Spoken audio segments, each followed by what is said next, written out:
मेरी तरफ तो तमाम वीडियो देखने वाले ਨੂੰ अस्सलाम वालेकुम। लो जी, असीं एक टूर का प्रोग्राम बनाया, लेकिन ये मन्नू भी नहीं पता किहड़ी किहड़ी जगह जाना। वीडियो बनावांगा जिथे जिथे जावांगा और तुहानूं दसी जावांगा जगह का नाम भी सारा कुछ। तुसीं मेरे नाल बने रहियो, तुहानूं सारी यानी कि जिन्ना मैं टूर करना और जिन्नी सैर करनी सारी तुहानूं दिखावांगा और जगह का नाम भी दसांगा। फिलहाल मैनू कोई नहीं पता, कोई प्लानिंग नहीं, बगैर प्लानिंग तो जा रहे हैं, क्योंकि प्लानिंग होवे फलानी फलानी जगह जाना फिर मैं तुहानूं दस सकदा। चलो हुण तुसीं वीडियो देखो। लो जी, असीं जा रहे हैं मरी, पूरी फैमिली जा रही है सैर करने वास्ते। कलर घाट दी पहाड़ियां ते असीं पहुंच गए हैं। यह देखो व्यू, बहुत ही प्यारा व्यू है।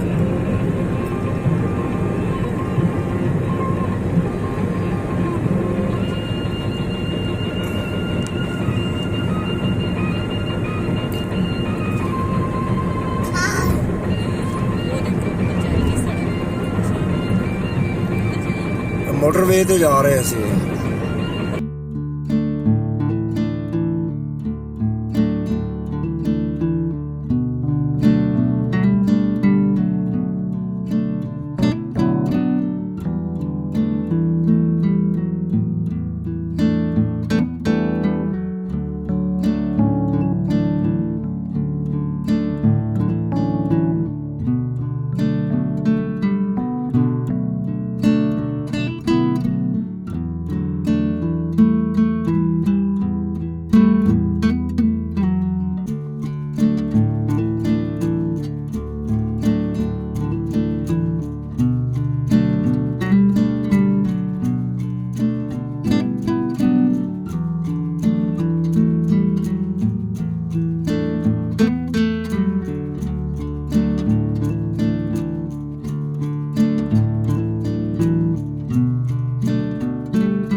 ਰਿਹਾ ਇੱਕ ਰਾਹ ਦੇ ਵਿੱਚ, ਉੱਥੋਂ ਦੀ ਜਾਣਾ ਅਸੀਂ।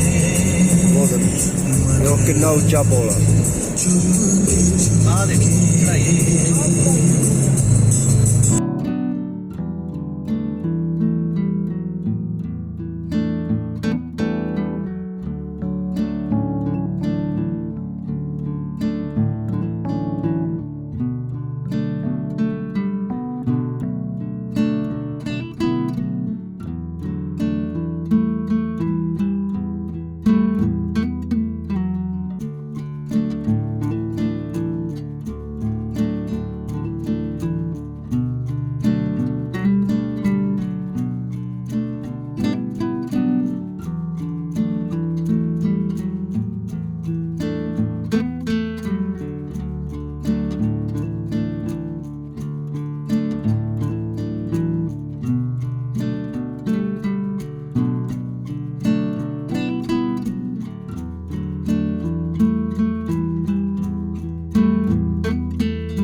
ਲੋ ਜੀ, ਆ ਮੋਟਰਵੇ ਦਾ ਕਿਆਮਤ ਤੋਂ ਜਿਹੜਾ ਹਰ 50 ਕਿਲੋਮੀਟਰ ਤੇ ਇਹਨਾਂ ਨੇ ਦਿਆ ਇੱਕ, ਇੱਥੇ ਹਰ ਫੈਸਿਲਿਟੀ ਦੇਈ ਹੈ ਇਹਨਾਂ ਨੇ। ਇਹ ਕਲਰ ਘਰ ਦਾ ਕਿਆਮਤ ਤੋਂ ਇੱਥੇ ਹਰ ਚੀਜ਼ ਲੱਭਦੀ ਹੈ ਤੁਹਾਨੂੰ ਖਾਣ ਪੀਣ ਵਾਲੀ। ਬਾਅਦ ਦਾ ਮੌਸਮ ਚੈੱਕ ਕਰਦੇ ਕਿ ਆਏਗਾ ਬੱਦਲ ਬੜੇ ਗਹਿਰੇ ਹੋ ਗਏ ਨੇ। ਇੱਧਰ ਪਹਾੜੀਆਂ ਦੇਖੋ ਕਿੰਨੀਆਂ ਉੱਚੀਆਂ ਨੇ। ਅਸੀਂ ਹੁਣ ਬਹੁਤ ਉਚਾਈ ਤੇ ਆਏ ਆ, ਇਹ ਇਲਾਕੇ ਬਹੁਤ ਉੱਚੇ ਨੇ। ਦਿਖਾਈਏ ਇੱਥੇ ਹਰ ਚੀਜ਼ ਮਿਲਦੀ ਹੈ ਇੱਥੇ। ਇੱਥੇ ਸਾਡੀ ਦੂਸਰੀ ਗੱਡੀ ਉਹਨੂੰ ਲੱਭ ਰਹੇ ਅਸੀਂ।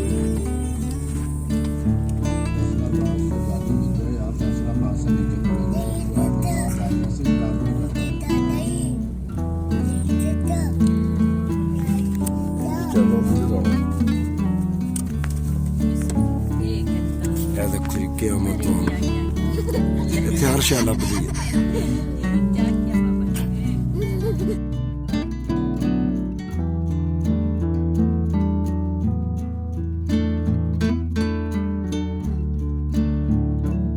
महंगा है लेकिन मिलती हर चीज है इत्थे।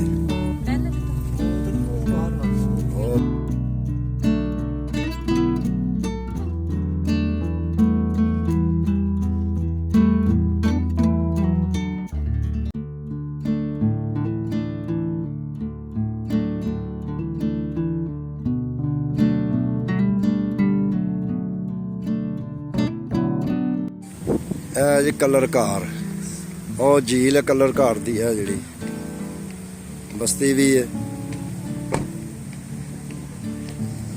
ਇੱਥੇ ਸਰਸਬਜ਼ਾ ਬਹੁਤ ਹੈ। ਅੱਲਾਹ ਤਾਲਾ ਨੇ ਬੜੀ ਖੂਬਸੂਰਤੀ ਦੇਈ ਇਸ ਇਲਾਕੇ ਨੂੰ। ਕਣੀਆਂ ਵੀ ਡਿੱਗਣ ਲੱਗ ਗਈਆਂ, ਕੋਈ ਬੱਦਲ ਵੀ ਬੜਾ ਤੇਜ਼ ਹੈ। ਇਹ ਕਲਰ ਘਰ ਦਾ ਜਿਹੜਾ ਨਾ ਜੀ ਤੁਆਮੋ ਕਿਆਮੋ ਤੁਆਮ ਹੈ ਜਿਹੜਾ, ਇਹ ਦੇਖੋ।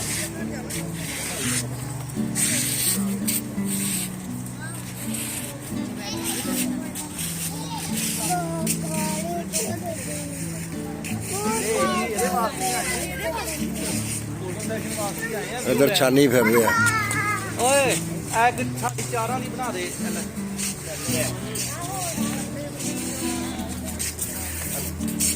ਉਹ ਆ ਗਿਆ ਬਈ ਸਮਾਨ।